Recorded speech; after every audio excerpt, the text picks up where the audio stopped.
state your name, spelling your last name for the court reporter. My name is Jan Raymer, R-A-M-E-R. Good afternoon, Your Honor, and thank you for this opportunity. I'm the Senior Vice President of Animal Care and Conservation for the Columbus Zoo and the Wilds. I stand before you here today on behalf of our organization, our employees, and our community to share the profound harm inflicted upon us by Greg Bell and his co-conspirators. The Columbus Zoo and Aquarium has been a cornerstone of the central Ohio community for nearly a century, dedicated to conservation of wildlife, to education, to the well-being of wildlife and people. Our team of over 900 dedicated employees and volunteers put their hearts and souls into caring for wildlife and providing an enriching experience for more than 2 million annual visitors. Our mission is clear: to empower people and to save wildlife. Yet the actions of Greg Bell, who was entrusted with the leadership and financial stewardship of the Columbus Zoo, have deeply betrayed that trust. The profound harm inflicted upon our zoo, staff, and community by the egregious actions of Greg Bell, Tom Stolf, Pete Fingerhut, Tracy Murnane, and Grant Bell was premeditated and meticulously concealed. Although they have admitted to defrauding the zoo of more than $2.29 million, the damage is more profound. Because of their actions, the zoo has spent significant sums of money on legal fees, special audits, and other fees. All these funds could have been used for the greater good, to further our mission of empowering people and saving wildlife. But the damage is much deeper than the financial impact, and in many ways, much more challenging from which to recover. This was not a victimless crime. As a result of these 5 individuals' actions, the Columbus Zoo lost its Association of Zoos and Aquariums accreditation for a year. Losing that important accreditation directly impacted the zoo's work on wildlife species sustainability programs. Programs put into place to ensure the survival of endangered species had to be stopped during that year at our zoo. Saving wildlife is what we do. It's who we are. Our ability to do some of this vital work was taken away from us. In addition, we were incredibly proud to have several team members who worked, in many cases, their entire professional career to obtain leadership positions within the AZA. Sadly, the loss of accreditation required our team members to step down from those positions, many of which will never be regained. Our teams were no longer allowed to serve on or lead AZA committees or participate in AZA professional development. These are roles that are not only important to our team members, but also to our organization. We lost our professional standing within the zoo community.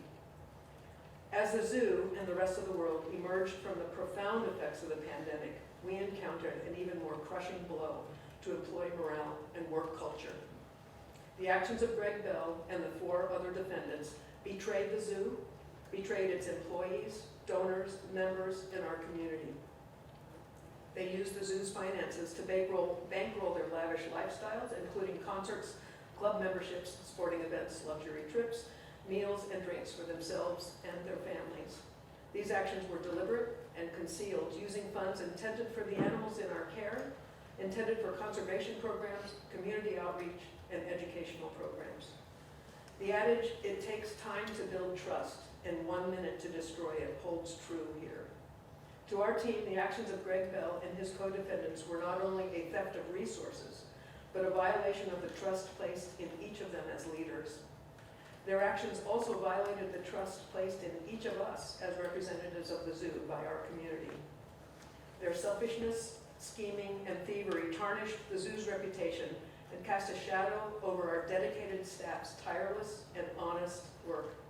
Their greed and thievery imposed a culture defined by low morale and lack of trust, from which the zoo has had to work hard to recover.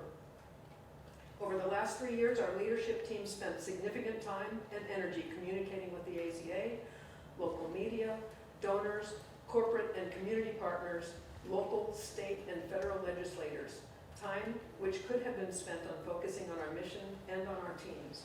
But we tried hard to balance our time correcting the criminal damage left by Greg Bell and his accomplices was time-consuming. However, today is a new day.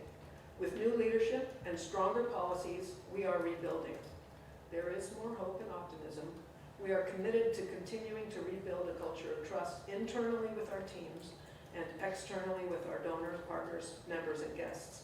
While our teams have shown remarkable resilience, we have more work to do. We have taken significant steps to restore confidence and transparency.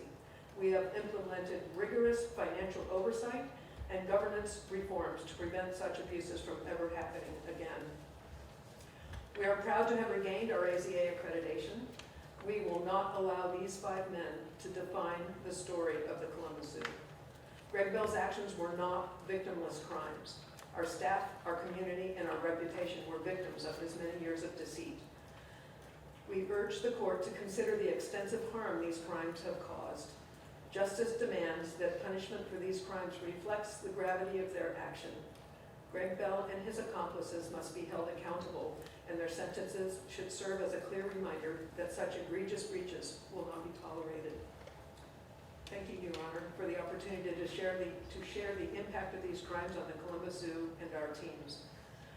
We trust in your judgment to deliver justice that recognizes the extent of the harm done and to help us continue the vital work we do for wildlife, our community, and our future generations.